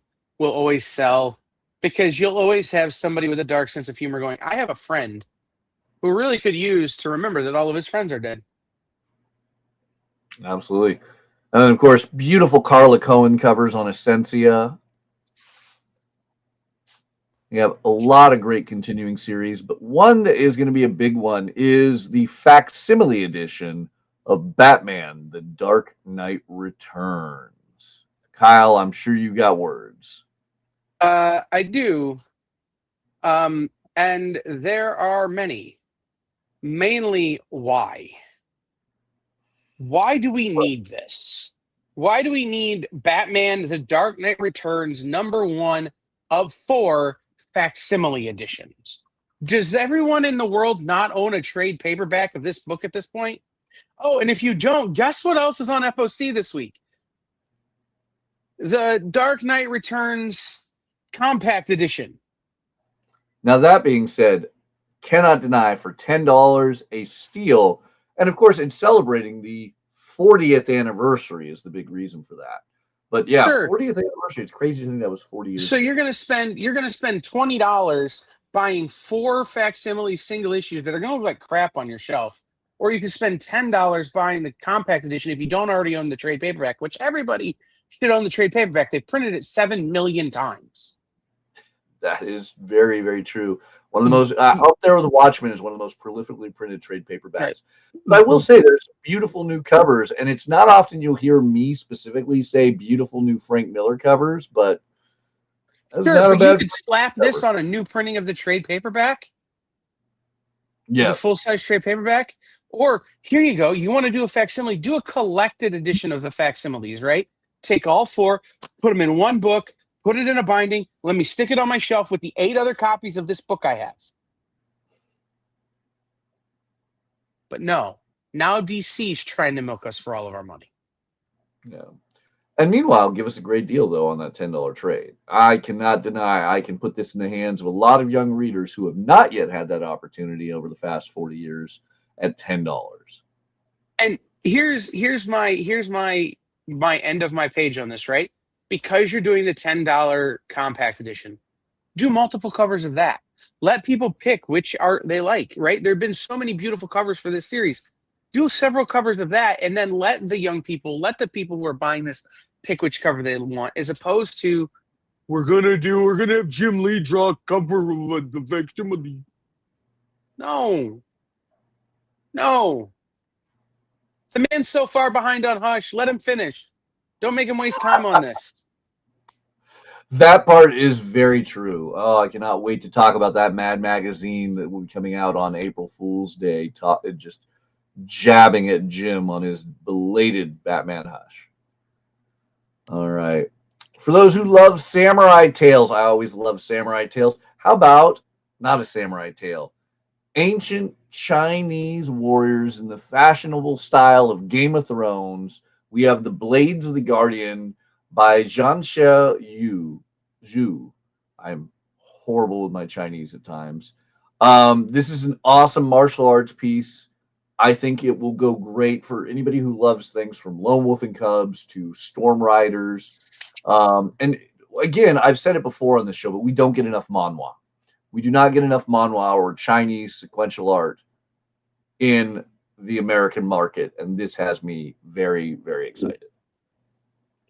Right next to that is the Cats Rule the Earth Tarot coloring book. If you're like me and you have slightly witchy goth girls in your life who have like cats, this is a great present to get them, especially with Valentine's Day on the horizon. They don't want to talk to you. They just want to sit at home with their cats and color. Well, now you can give them something to color. There it is. Out March 4th. Just throwing that out there. All sorts of cats. Cats rule the earth, catwalk icons, and Different kind of Catwoman. cat, but still. Yeah. Catwalk icons does look interesting, especially if you have people in your life who are into fashion. So that's a little more about fashionistas and that thing, but also a very interesting concept. Then we had the incredible Dr. Christina Blanche on earlier today, talking up the Damnation of Charlie Wormwood. I just want to remind everyone to point out this is an incredible trade. Get it ordered, $20, steal all 64 chapters of the comic series in one binding. Let's see. The final issue of Death of Pachuco on FOC this week. Beautiful Jay Gonzo variant right there that really draws in the attention. Then another one of the facsimiles, because DC and Marvel cannot get off the facsimiles. I really wish they just understand that when you have a different cover, it is called a reprint, not a facsimile. Nevertheless, Part 1 of Batman Year 2, aka Detective Comics 575, getting a reprint. It's classic Alan Davis artwork, so something to consider. Then, if you're a fan of Mulan, earlier rant. Yeah, how about a brand new Mulan story? The folks at Paper Cuts bring us Mulan's adventure journal as the Chinese emperor faces a new threat and believes that Mulan, the warrior princess, is the only one for the job. I'm happy, because I can tell you so many fans of Mulan that I will be able to hand a comic to because of this. Yeah. I mean, Ming-Na Wen is the only way to defeat the bad guy in this. So this makes total sense. Indeed. Then we had the incredible David Avalone on a while back to promote Elvira in Horrorland. Now, here's the sequel, Elvira in Monsterland. It's Elvira entering all your favorite monster movies. Frankenstein, Dracula, The Mummy, Werewolf, all those fun concepts. You're going to get to see Elvira mock them incessantly in the best ways possible with all the wonderful humor of David Avalone and the incredible art of Cooper Ball. Hardcover and softcover available. All right. Here is one that I did not think I was going to like. I'm going to be 100% honest with you because I'm going to tell you I loved it in the end. End of Life is the new Vertigo series from Kyle Starks and Stephen Pugh. The pitch does nothing for me. What do you got, Kyle? Can you show either the B? Kyle, I'm losing you a bit. I can't tell if that's me or. Can you show either the B or?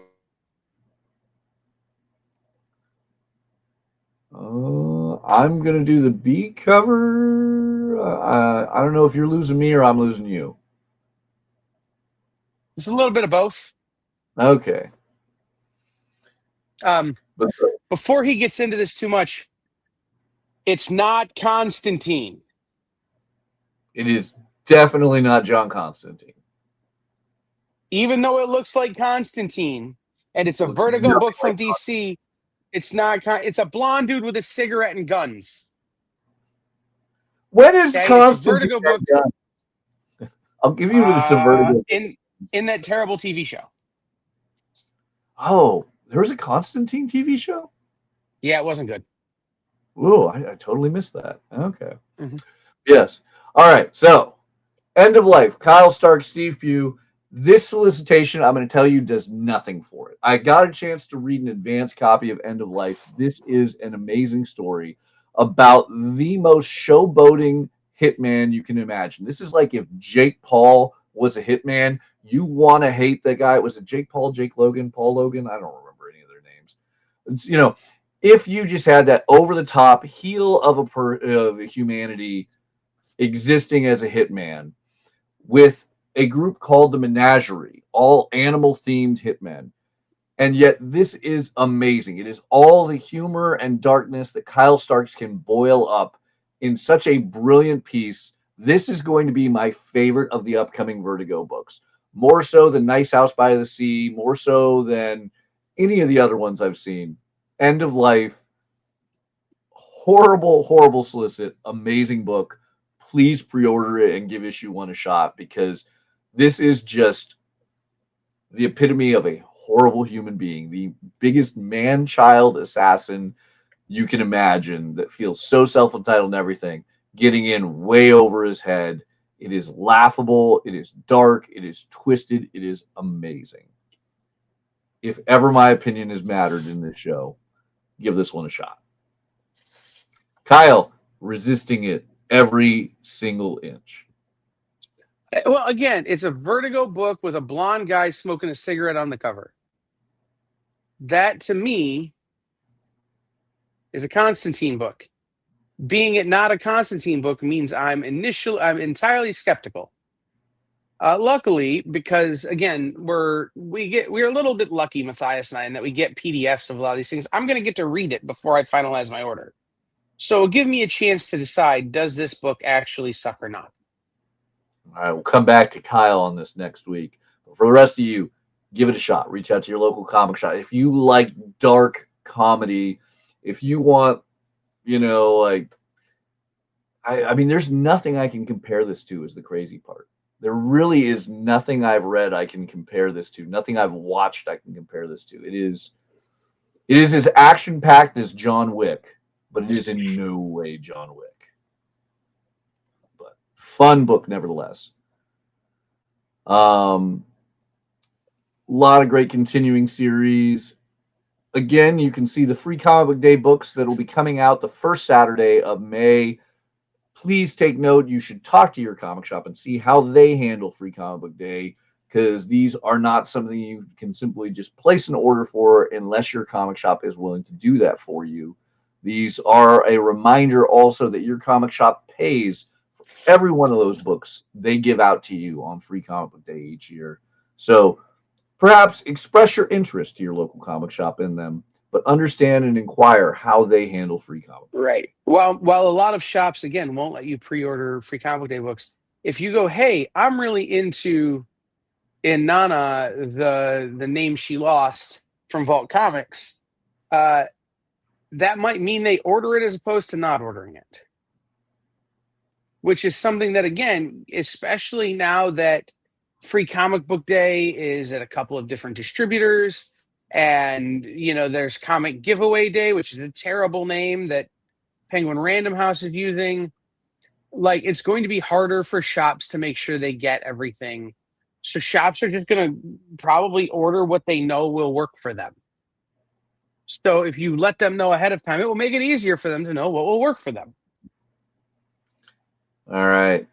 Kyle, what are your thoughts on the incredible pins and patches being offered up by Silver Sprocket.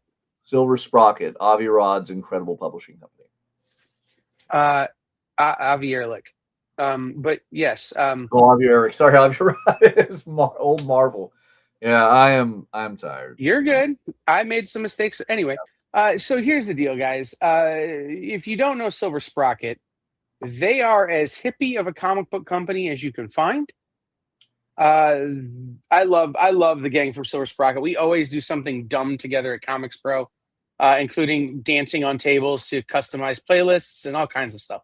So that's always fun with them. But they do a lot of books that really fall more into the zine category than maybe the comic book category, right? And what they do have a lot of is a lot of creators that are from marginalized groups.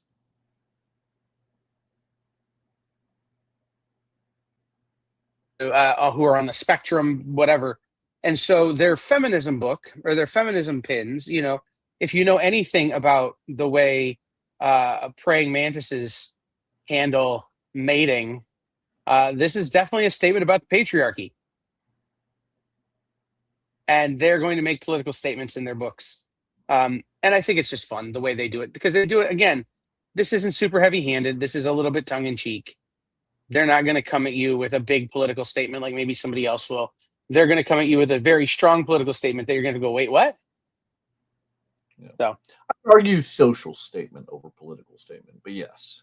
Yeah, I mean, but again, political, social, whatever statement they're making, they're going to do it a little bit tongue in cheek and a little bit, hey, do you get the joke? Do you get the joke? Huh? So also, biggest publisher of ska-related comic material ever. Absolutely amazing. They're based out of San Francisco, and they're the most San Francisco publisher you can imagine with their own. They're comic also a shop. retailer. Yes. Yeah. Absolutely. Yeah, absolutely amazing. All right, continuing on. Let's do something completely out there. I'm going to read this solicit to you. It is so radically unexpected. Florida hippopotamus cocaine massacre. Disco Hippo Wonderland is the #1 amusement park in Flamingo City, but few realize its corpulent owner, John's Major Discal, is about to release the most potent drug ever created, Coke 45. Fortunately for humanity, Agent Clark Nebraska is on the case. She'll bring down Discal come heck or high water. That was the plan until her undercover agent, Tico Senecoza, I'm certain I mispronounced that, was captured. And before she can rescue him, Miguel, Tico's sexy loose cannon of an older brother, beats her to the punch. Storming into the park with bullets flying, Discal panics, dumping the Coke 45 into the hippo enclosure and letting them loose on the park before fleeing into Wonderland's tunnel network. Nebraska's plan are totally off the rails, and things get worse when marijuana smoke-fueled hurricanes drown the park in torrential rain. Now it's up to Nebraska and Miguel to create an uncomfortable truce to bring Discal down before he escapes. That is the most Florida-sounding comic solicit I can imagine.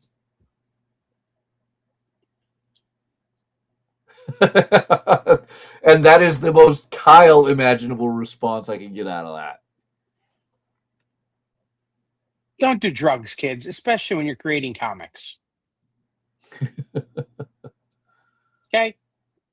This screams to me Sweetie Candy Vigilante and some of these other books that are put together, and you know what they're appealing to. They're appealing to that wild kind of super out there, sort of part of comic bookdom, where we want funny, we want off the rails, we want buck wild. That's not always a good thing. Take any one of these elements out, and I think you have a great book. But you've got coke-fueled hippopotamuses, a pot smoke hurricane. You've got cops and drug dealers, and so Don't forget it's Disneyland. 28. Right, it's 28 days later with coked up hippos from Fantasia. With what's that Tom Cruise movie where he's the FBI guy who's also the drug smuggler? all smashed into one. Take any one of those elements out and you still have a crazy book, and it makes more sense than this one does. I love it. This is the Gen Z answer to like those last gasp underground comics of the 70s, if you ask me. But the problem is they're not last gasping. They're just at places like Silver Sprocket and other small publishers, right? Those books are still getting made. The underground's still alive. We don't need Mad Cave and big name creators pretending like they're not. That said, I'm going to read the shit out of this book. Okay, we got there in the end. I love it. All right. A crazy one to think of. Furlough hits issue 200, the longest running anthropomorphic comic series in sequential art. Furlough hits its 200th issue. Crazy thought on that. So I have to point it out. Antarctic Press bringing that to light. We have Ghost Pepper continuing on. Some beautiful G.I. Joe hardcover. Is it longer running than TMNT? Yes, TMNT has not hit issue 200. I mean, well, if you combine all the issues, there is the arguable point. Yes. Yes. Right. We need legacy numbering on TMNT, I think is what I'm saying here. Actually, I would vote for that. I think that if I start compiling everything in my head, are You're close nearing to 350 issues on totals. 300, yeah. Crazy. Anyway, but longest continuous without restarting, without changing companies, absolutely. And it's worth picking up because it is very good. All right. So here's a weird one. What if Scotty Young and Derek Loffman redid The Fly, that classic movie, with our protagonist of I Hate Fairyland, Gert? Gertrude gets mashed up with a fly, and it is haunting. I love the B variant that is done ever so wonderfully as an homage to the Garbage Pail Kids. But Scotty Young kicking butt as always with the C cover. Everything about this incredible, and we're only 2 issues away from the big anniversary issue 50. So hop in for some Fairyland hate. Next to that is another Silver Sprocket pin that I definitely will be ordering for myself and for Danny in the comments. If you can't smash it, set it on fire. All for it. Then for you Invincible fans, I'm sure you all saw the season 3 trailer, season 4 trailer with the hint of the Viltrumite War. Well, volume 14 gives us the storyline right after the Viltrumite War, and it is now on FOC. So whether or not we'll see that in season 4 or not, obviously you get a hint of things to come with the slightly heftier version of Adam Eve on the cover. I am really excited for people to finally not only watch, but hopefully read and catch up on Invincible, because this is my favorite era. The Viltrumite War onward is just fire for a series that at no point was not amazing. Then, for you Invincible fans, here is the big one. Not often do you find the opportunity to get a video game at your comic shop. But thanks to Skybound and Lunar Distribution, there are Lunar Distribution exclusive copies of Invincible Versus for the PS5, the PlayStation 5, that are going to be available with comics, prints, and more. These really cool versions are crazy. You're going to want to talk to your local retailer to see what versions or what the prices will be. But here is the contents of the collector's edition. You get a special steel box case. You get a limited edition box. You're going to get a reprint of Invincible #1 as a mini comic, controller guide, DLC packs, all sorts of incredible things. There's the art cards. If you want the standard edition, which will be notably more affordable, there is what you will get there. But it's weird, like you don't often get video games. As a comic shop owner, I don't have the option to get video games. Some comic shops do have distribution that allows for video games, but not many. And this is going to be something exclusive through Lunar Distribution. So I don't even own a PlayStation 5 yet, and I'm going to order a copy of the collector's edition. So that was what I was going to ask, because, and obviously it's going to be dependent on several things, but do you know what retail on this is going to be? So retail on that is specifically listed on here as Please please inquire. inquire. I know what the MSRP is. I don't want to state it because every store is going to be uniquely different on that. And considering the discount, it is not a great discount, which, to be 100% honest, as somebody who used to order video games for other businesses, that's always been the case. Right. Generally, small businesses do not get good discounts on video games, DVDs, and other things like that. So I would ask that you do exactly as Lunar says. Please inquire with your local comic shop for pricing on the PlayStation 5 games, but let them know if you And want it. 'Cause it's a big expense, but if you know you're going to get it, let your comic shop know. and that's why I ask. Because sometimes when you have opportunities to get something like this that is truly unique and different, right? Even your shop doesn't know what they're going to have to charge you because it really is going to depend on things like sometimes it comes down to allocation. Sometimes it comes down to, what stores not knowing what their discount will be. So it's super crucial when you have something oddball like a video game that's not often ordered or not often available that you reach out to your store now and say, hey, look, I want it, but if it's going to be more than X dollars, I can't get it, right? Don't say you want it and then say when the store goes, well, it's going to be $100. You go, never mind. No, like let your shop know, hey, if your discount is such that maybe uh, it's going to cost $75, I can only afford to spend $60 on this. So your shop knows not to order it for you once they get all of their details, right? So things like that. This is one of those where it's really important to be super communicative. Absolutely. I can say for retailers who are watching, if you access your retailer end of Lunar Distribution, you can see the pricing of exactly what you'll be paying for it. And my personal opinion, it is much more affordable than I was expecting. So I would say it is worth considering. But in the same, for those of you guys who are interested, reach out to your local comic shop, see what their thoughts are.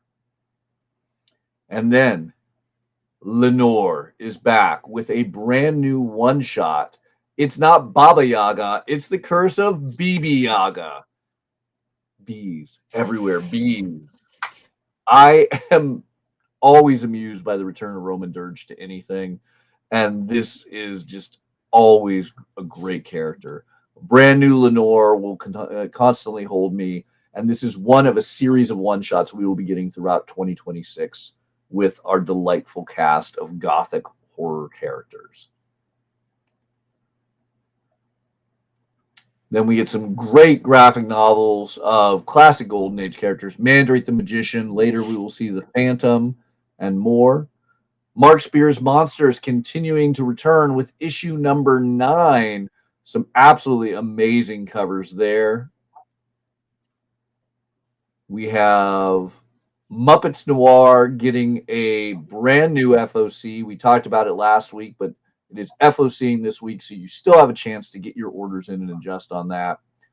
But let's talk about something really unique. The Marvel Fitness Deck.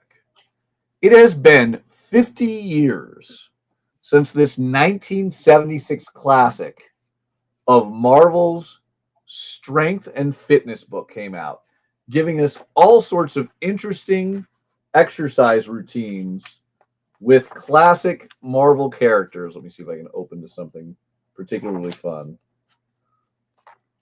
So, this was an absolute masterpiece in 1976 publishing and exercise. Because who doesn't want to get Hulk strong?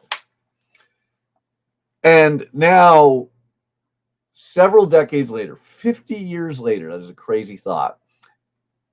Modern Marvel characters like Kamala Khan and Miles Morales will add to our exercise fervor in one of the coolest ways possible, a fitness deck.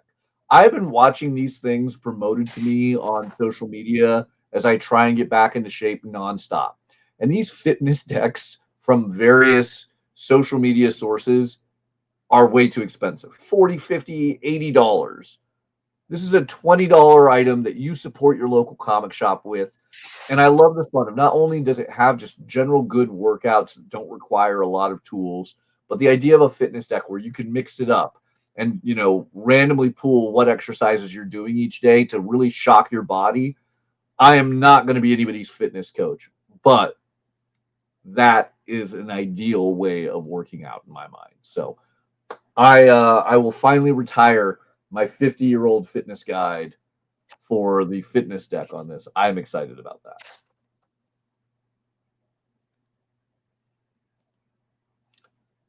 All sorts of fun this week.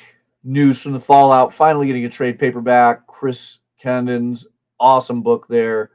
Nightwing with more beautiful butt covers than you can shake a stick at. We get Ninja Kaiju because it is the year of Kaiju once again. There are those awesome Phantom collected editions that you can now order.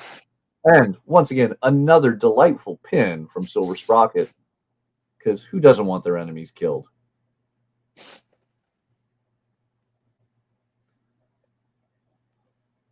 Let's see. For you 2000 AD Rebellion fans, Rogue Trooper getting new collections. We get Blight Valley offered in hardcover, as well as When a GI Dies, all getting you ready for the upcoming Rogue Trooper movie that will hopefully be coming out next year. We have the penultimate issue of Save Now. Space Ghost, Rat City, but one I love, Jim Zub's Skull Kickers. If you want a laugh out loud Dungeons and Dragons style adventure, Jim Zub and Edwin Huang bring it in this amazing book. This collects the first 11 issues for just $18 in the new compact size that we have been loving and adoring. So a really affordable way to dive into the first year's worth of Skull Kickers. So many books on FOC this week, a lot of great things. So please take a moment, scan through everything before you reach out to your local comic shop. Let them know what covers you want, what books you want to try out, what new stories you need to have in your collection. All sorts of fun to be had. Then we have our newest Universal Monsters miniseries coming from Skybound. It is Phantom of the Opera, and this is a powerhouse team. Martin Simmons returning to do art and Tyler Boss on writing for the classic Master of Broadway. Phantom of the Opera, always a great tale. I cannot wait to see this operatic take in sequential art form.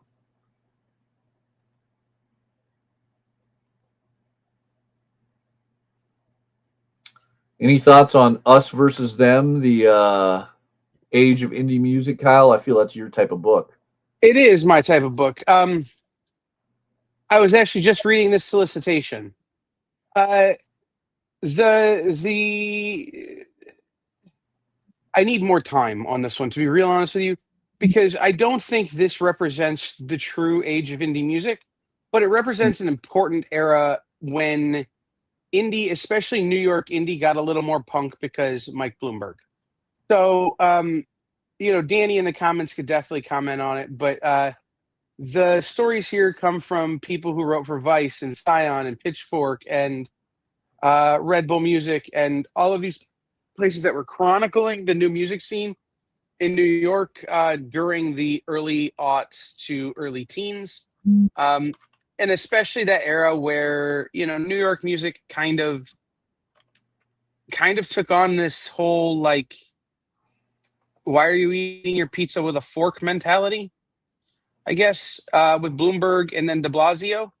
So certainly an interesting story. I just wish I had seen this before and could have done a little more research to speak more clearly on what stories are in it, unfortunately. Yeah, definitely something that has my attention, I will say that. All right. Some Vampirella fun, as well as other great manga. One of the last things I want to talk about is Image's White Sky.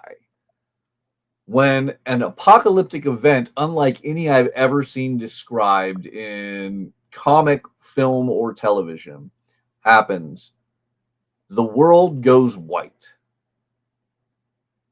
light just becomes a massive excessive thing, but it is not like Top Cow's eclipse or anything else I can really think of. The sky just becomes white, blotting out and blinding everything. And our protagonists, 5 years after this event, do their best to escape towards the haven they believe San Francisco will be. It's a really interesting concept. It doesn't do enough to truly sell me, but it does have me curious enough that I want to give it a shot. Brand new series from William Harms. You get art by Lee Loffridge and Jean Paul. I cannot pronounce Jean Paul's last name. Mavinga. I apologize instantly, Jean Paul, on that. But it looks beautiful. It definitely has a very interesting and unique concept. I love the sketch cover that I think is very fitting. It almost is a sketch cover I want to leave white based on the title. But intriguing concept, no? Yeah, I mean, I never got to the end of the Lunar FOC when we were prepping the show. So again, I'm just reading the solicitation as you're reading it, and it does sound very interesting. It almost kind of reminds me a little bit of Rain in terms of it's a post-apocalyptic story from a different perspective, a different kind of post-apocalyptic story than we generally see done, especially by Image. So I'm very interested in seeing how this kicks off. And Jean-Paul Mavinga, I think is how you say that name. The art really does lend itself to this kind of storytelling. So I think it's an interesting concept, and I will definitely be adding it to my list. Yeah, absolutely. All right. Some beautiful Wonder Woman to wrap things up. I did want to mention the Chrissy Zullo Valentine's Day cardstock variants of Wonder Woman 30. Listen, if you're out there from DC and you're hearing this, and you can get this card done as a Valentine that we can order for children to, take to school, you'll make a lot of money. Thanks. I'm not gonna lie, yeah, the Chrissy Zullo Valentine's releases throughout February all look absolutely astonishing, and I agree. I can't believe they didn't make a Valentine's Day card set out of this art. Yeah. Classic art, though, getting homaged. I got to point out one last Silver Sprocket pin and patch. That great Akira homage right there. The "You have been catcalled. What do you do?" Absolutely amazing. All right. And then one more for you Wonder Woman fans. The classic Kelly Sue DeConnick masterpiece with Phil Jimenez, Gene Ha, and Nicola Scott. One of the early Black Label books. Wonder Woman Historia gets an absolute edition. And this is absolutely the most beautiful post-Scott Dunbier absolute edition I've ever seen. Scott Dunbier being the editor at DC and Wildstorm that originally brought us the absolute editions. I hate to say, when he left for IDW to create artist editions, they really just became oversized slipcase collector editions. It wasn't anything special anymore. This looks beautiful with that faux leather binding, that wooden style slipcase. This is something I would be honored to have on my bookshelf, especially with the incredible Eisner Award-winning content of that story. It's absolutely great. Like that only by a hair didn't make it into our top 10. But on that note, I think it is time for us to cut to our top 10. All right. We're going to start it off with the honorable mention of Elvira in Monsterland, because I truly believe not enough people read this amazing series of books. It is fun. It is comedic. It is great for everyone, whether you're an old school Elvira fan, you love Universal Monsters, or what have you. This is a great read. Then we hit to our top 10, starting off with Godzilla, Kaisei era number 8, the Uribe cover with our Spirit Godzilla of Kaisei energy. Number 9, End of Life number 1, the Sebastian Fiumara cover. Once again, when you guys read this, nothing sells this as well as reading this. This is something you just have to take my trust on this, go out on a limb and order. But this is a great book, and when you read it, you're going to laugh so much more at this amazing cover because it has so much more context. And you can see why I think it was a Constantine book. I think this image particularly, I see the John Constantine the most. Then I know Kyle's going to hate me for this, but I love these connecting covers that Caselli has put together for X-Men United. Can we take us off for a second? Yeah, look at that. That is just beautiful. You can see the full cast of the X-Men. Emma Frost leading the way on this. I only wish it was a single cover, and I'm sure Kyle's there with me. Yeah, no, because people are going to buy the right or the left cover. Most people are going to buy the A. They're not going to buy the B, which is the left cover. So you're going to get one or the other. You're not going to get both. So you're only going to get half of the art. Why? Because Marvel wants you to buy 2 books at $5. That's why. As opposed to doing one wraparound to $6 or something like that, they want you to buy 2 books at $5 so they could take advantage of you. This should be one cover. This should be a wraparound. There's no reason to do this. This is not something that should exist in this form. That said, oh my God, can I buy this piece of art as a poster? You can. That's the problem, right? There are so many great ways to use this piece of art that splitting it in half and giving you a boob and a half on the front cover on one side and a half a boob and an eye on the other doesn't make any sense. It's the worst possible use of this piece of art. I can't disagree, and yet I'm buying both. All right. Spot number 7, the Marvel Fitness book or deck. Look, this is amazing in many different ways. Whether you just want to laugh at the cute and goofy symbolism, look, I mean, they did this 50 years ago, and I still can open to any random page and just die of laughter over some of the unique, exercises. So I can't wait to see this with modern characters like Kamala Khan and Miles Morales, and who knows what else they throw in there. But I love the idea that this is actually a workout thing. This is going to sell to collectors. This is going to sell to people who do want to work out. This is going to sell to Marvel fans. This is going to be a great gift item. This is just an amazing piece. It is rare that I throw something that is not a comic in the top 10. When I do it for a reason. And I think this just has the ability to sell to everyone a million different ways. And again, beats the hell out of the prices of the new trend of fitness decks that we're seeing coming from social media influencers, workout coaches, etc. Then number 6, Powers 25, issue number 6. That kind of worked out. Number 6 was issue number 6. Stan Sakai comes on as a guest for Brian Michael Bendis and Michael Avon Oeming's great cover there with our Powers agents.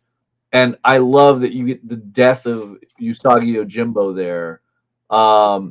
In the classic style that Stan always does, when Stan kills off a character, he normally gives the little cute skull word bubble. So just awesome piece there. I love the insider joke. I'm certain this has probably nothing to do with the interior of the books, but loving Stan, as almost all of us do, I have to pick this up. It's great. At number 5, Florida Hippopotamus Cocaine Massacre, the Mirka Andolfo cover. As if the insanity of the title and the content didn't do enough to sell you, Mirka knows how to sell a comic cover. Beautiful piece there. Look at how crazy those hippopotamus eyes are. Kyle not loving it. Kyle particularly not loving this. Batman The Dark Knight Returns. 40 years later, it makes itself onto the top 10 with a brand new Jim Lee image. Look, I, like Kyle and so many others out there, wish Jim would focus on finishing Hush 2. I really wish I could get more interiors from Jim and he would get them out in a timely manner. But this cover was not phoned in. Look, sometimes Jim does phone things in, but this is the reason why I love Jim Lee right here, is when he does things like this where it's not phoned in. This is a masterpiece piece of artwork. It is beautiful. It epitomizes the story that Frank Miller and Klaus Johnson bring to The Dark Knight 40 years ago in a single image. And I hate to say it this way, better than anything Frank has ever drawn. It is just beautiful. I have pissed off, I guarantee, half of the fans watching this show right now with those statements. But beautiful, beautiful cover that Jim Lee has done for this. You're right. Jim Lee definitely didn't phone this in, but I would much rather him not phone stuff on stuff that we need to have. This doesn't need to exist. So use this piece of art on something else, on a product that maybe should exist, as opposed to the 97,000th reprint of The Dark Knight Returns #1. All right. Joshua Middleton, who we do not get to see enough artwork from, one of my favorite artists out of England, returns with Universal Monsters Phantom of the Opera. This is a beautiful, beautiful cover right here that definitely I think will sell people on it before they even catch the iconic names of Tyler Boss writing and Martin Simmons doing art. That trifecta with the Josh Middleton cover means I'm 110% buying this. I'm just trying not to sing.